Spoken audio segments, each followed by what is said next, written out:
I low-key might turn off the mic though. It's like, I don't know.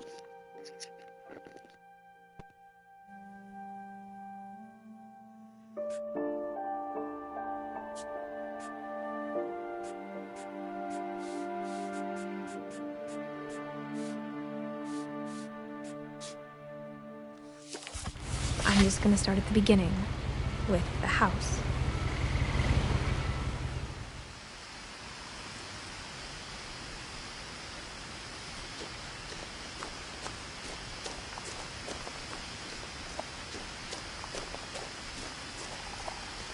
I lived here until I was 11, but I wasn't allowed inside half the rooms.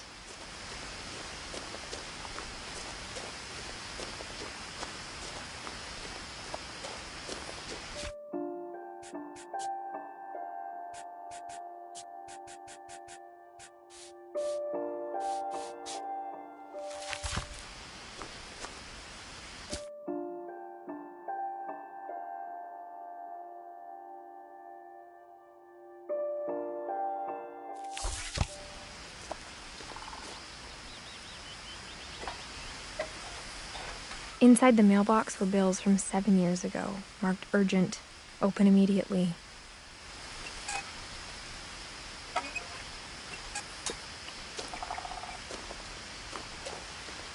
I hadn't been back since my brother Lewis's funeral.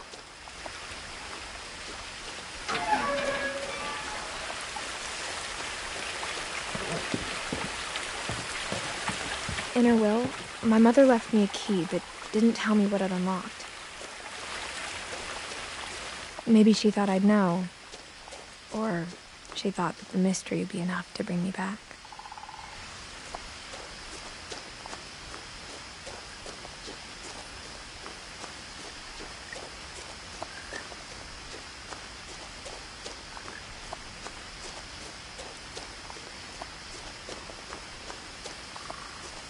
No one had driven this way in a long time, but I saw a few hoof prints.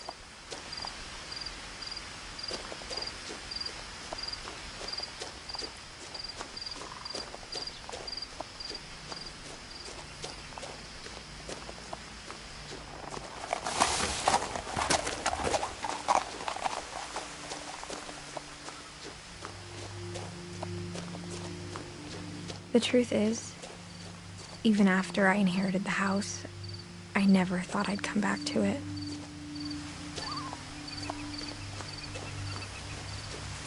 But now I had questions about my family that only the house knew the answers to.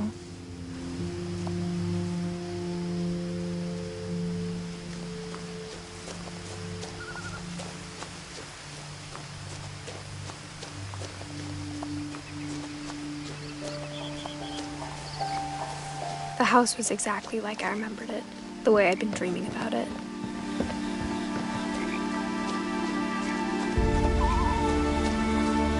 As a child, the house made me uncomfortable in a way I couldn't put into words. Now, as a 17-year-old, I knew exactly what those words were. I was afraid of the house.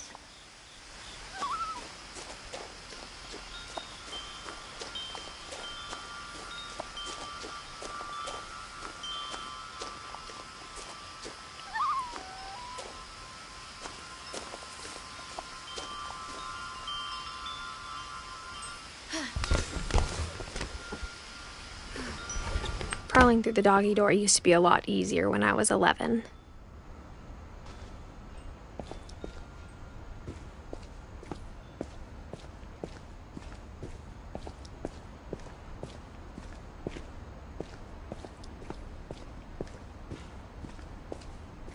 For the first time in years,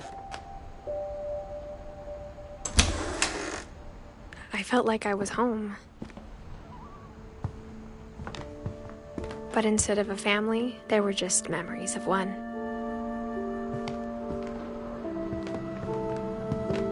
Like how only one restaurant would deliver to our house, so we had Chinese a lot.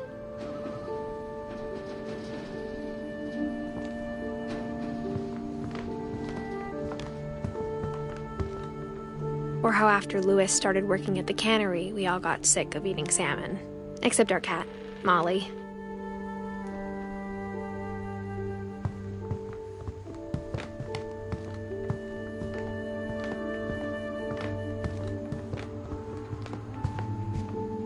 The table was still a wreck from the night we left.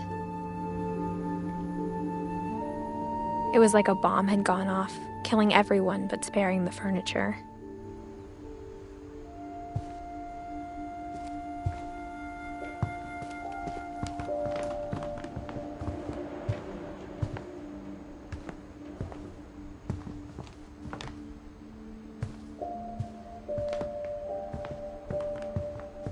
My mom was the only one of us who could imagine Great-Grandma Edie living in a nursing home.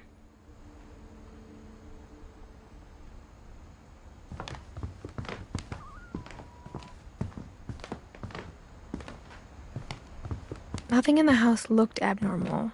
There was just too much of it, like a smile with too many teeth. Even the fireplace had a story. Edie told me the bricks came from the original house, after it sank.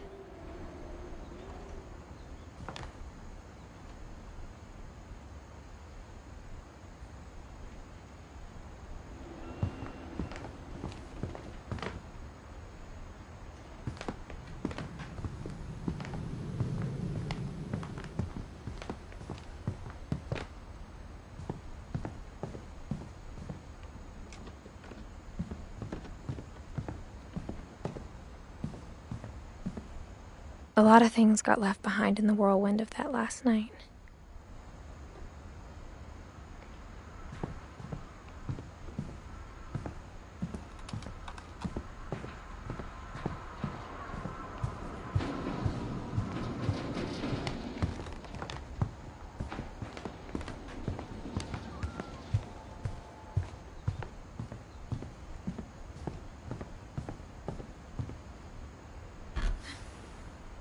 Edie told me once that every Finch who ever lived is buried somewhere in the library.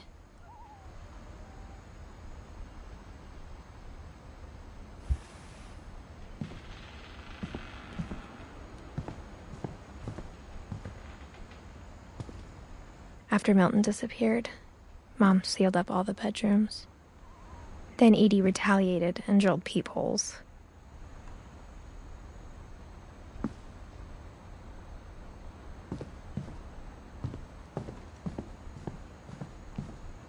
I spent a lot of time playing in Great Uncle Walter's room. I think my mom sometimes regretted not sealing it up. Lewis told me there were secret passages, but I never believed him.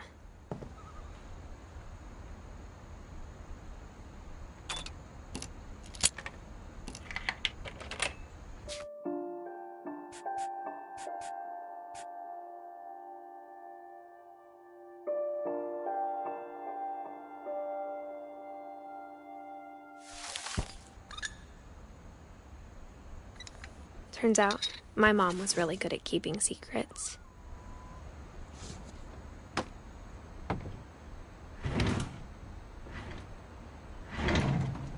Now it was time to find out what my mom had been afraid of.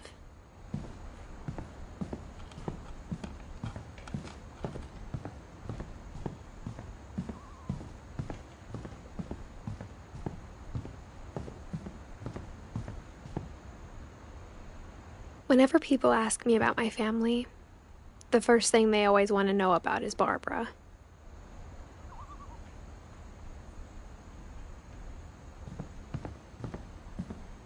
Edie's father, Odin, built the original house.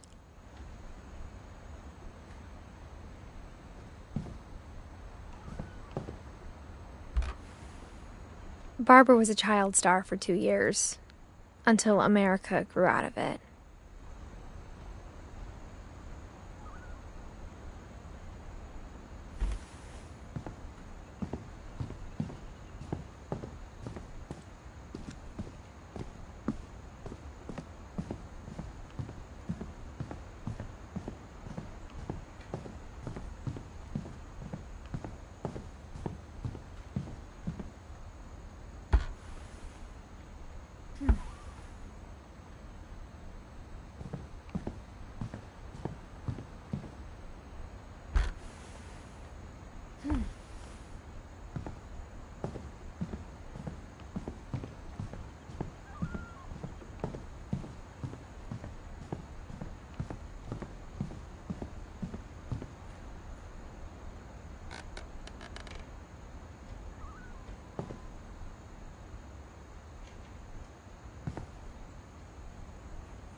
Molly always seemed like a girl I could imagine being friends with, if she hadn't died in 1947.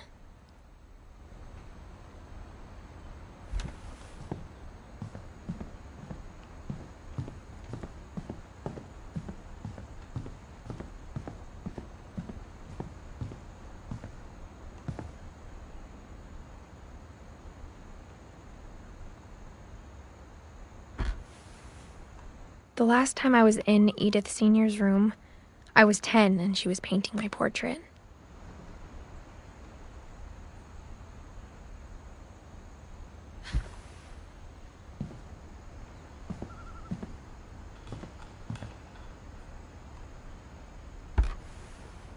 As a kid, I just assumed every house had peepholes and sealed rooms you weren't allowed inside of.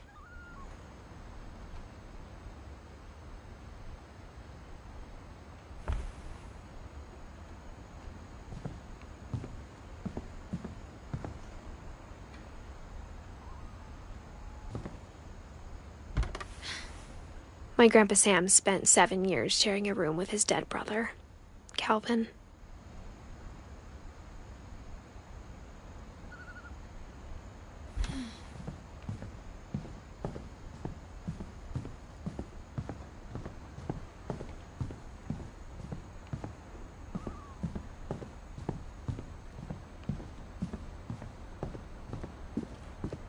Mom must have locked the third-floor stairs on the night we left.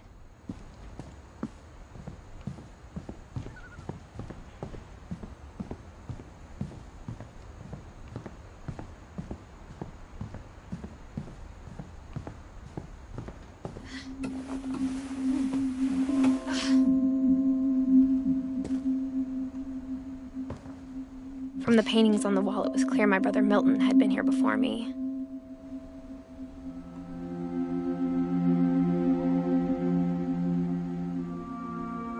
Reading this, maybe it sounds like I had a plan.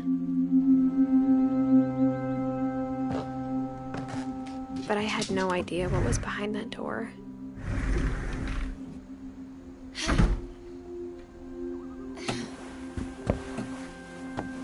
Just like I had no idea where all this was gonna lead.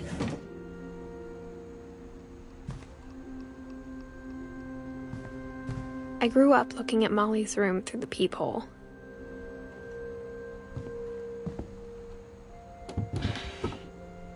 Molly's gerbil had a tiny bedroom with its own even tinier gerbil cage.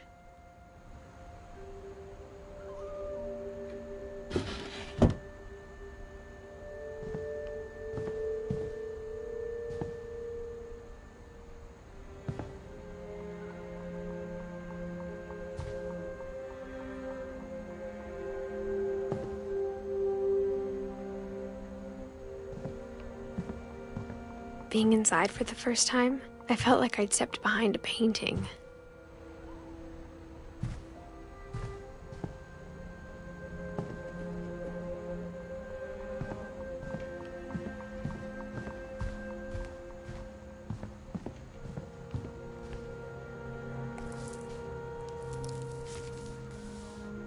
December 13th, 1947.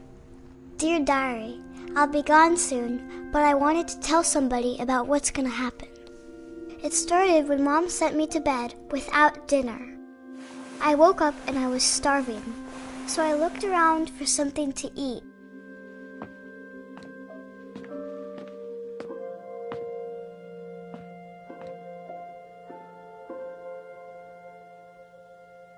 The gerbil food was dry, but I didn't mind it.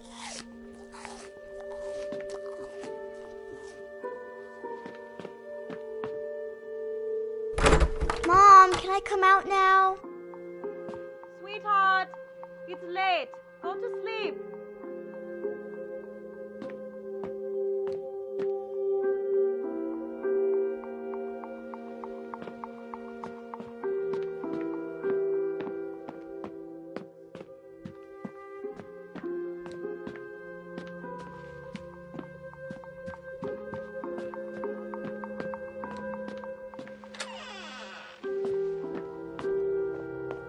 I kept eating and eating.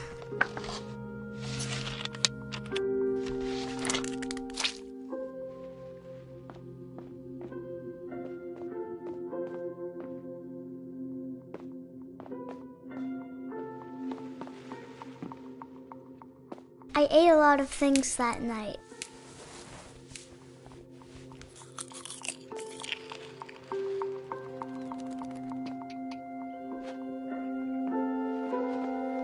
Then I heard chirping outside my window.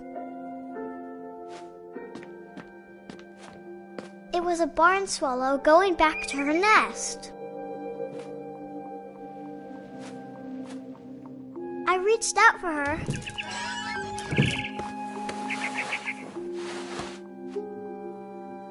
And suddenly, I was a cat.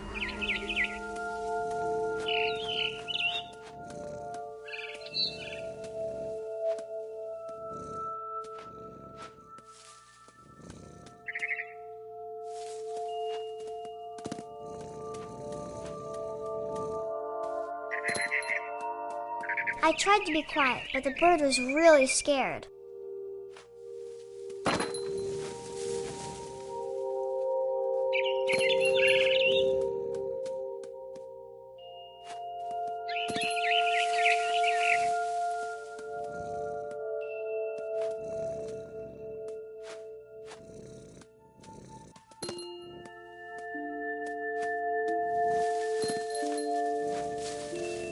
Mom and Dad didn't even look at me.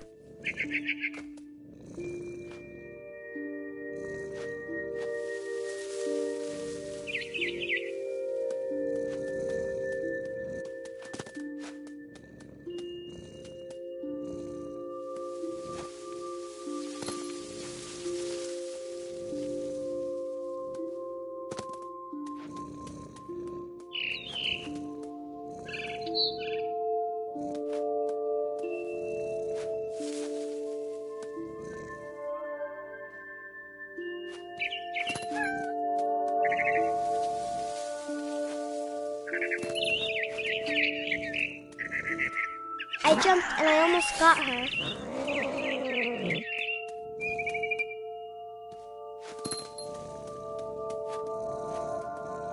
I could tell she was getting really tired.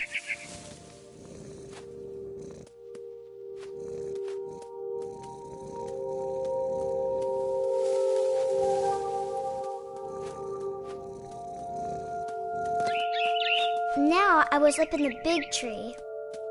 I promised Dad I wouldn't climb it anymore. All I cared about was eating that mama bird.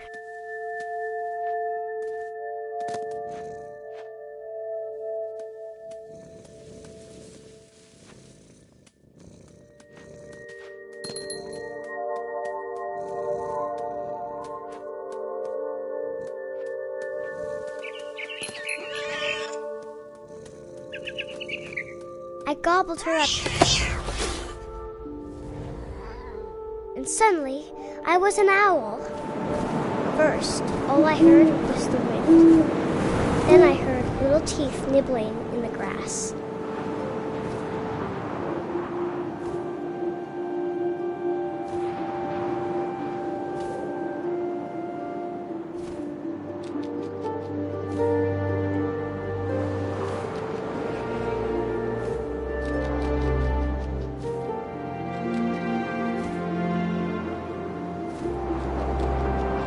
Rabbits.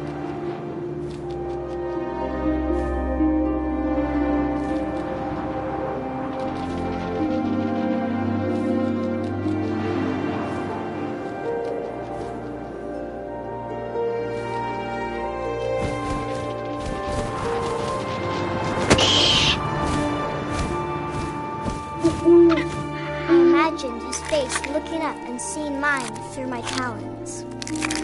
I swallowed him up, and I didn't chew one bit. Then I flew off to find something bigger.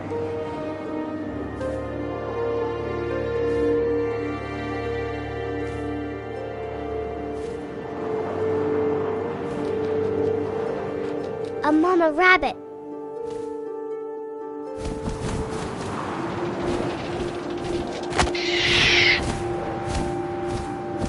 She was almost too big to carry. I started choking, but I couldn't stop eating. And suddenly, I was a shark.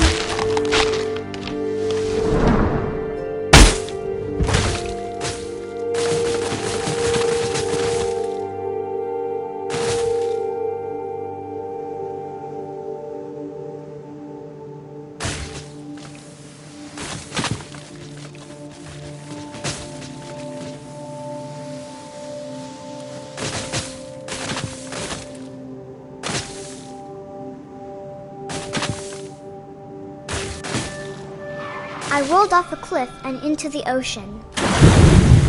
Now, I was hungrier than ever.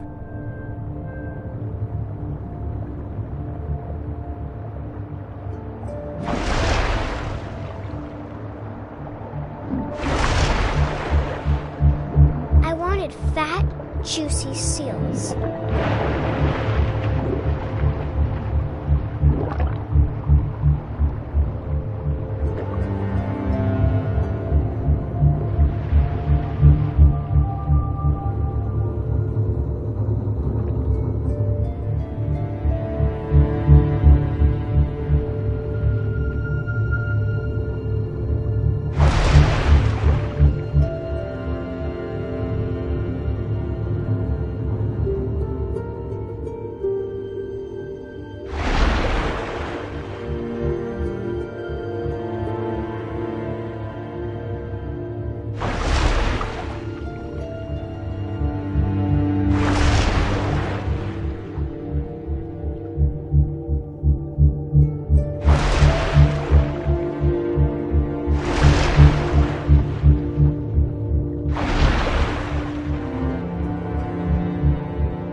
Off her flipper, and it tasted really good.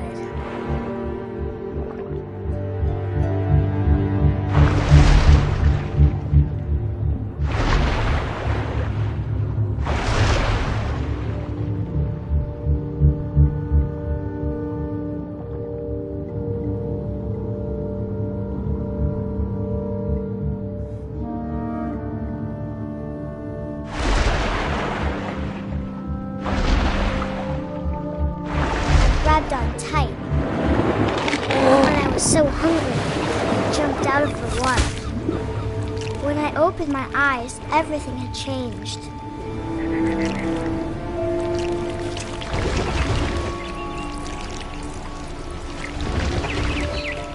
Now I was a monster, and I smelled people everywhere.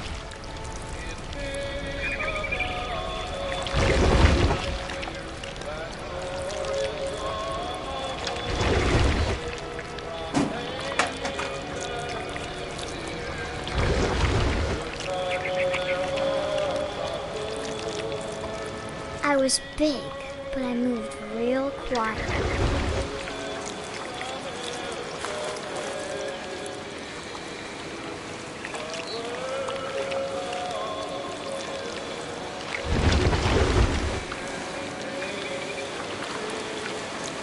I wanted to stop, but also I didn't.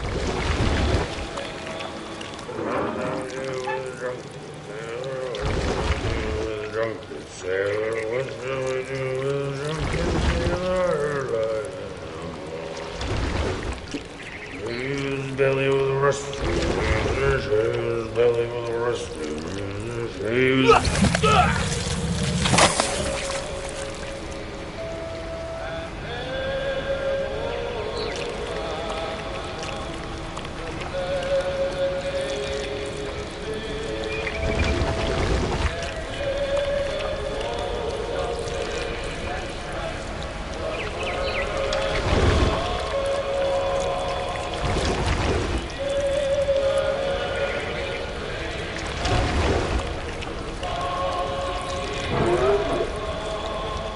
After the last passenger, I was still hungry. And across the water, I smelled something new. Something I had to have, so I swam towards it.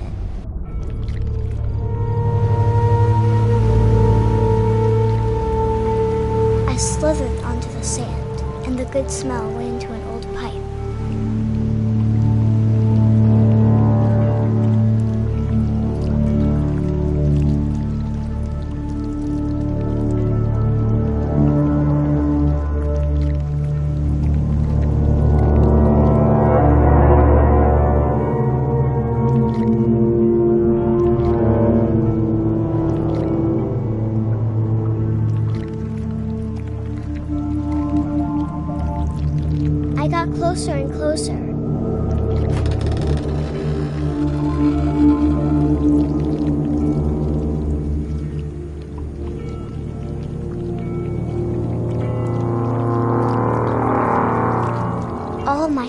stomach started growling. And suddenly, I was me again. I held my breath for a long time, but I couldn't hear anything. I think it's waiting for me to fall asleep. But it's not going to wait much longer. It needs to feed, and we both know I will be delicious.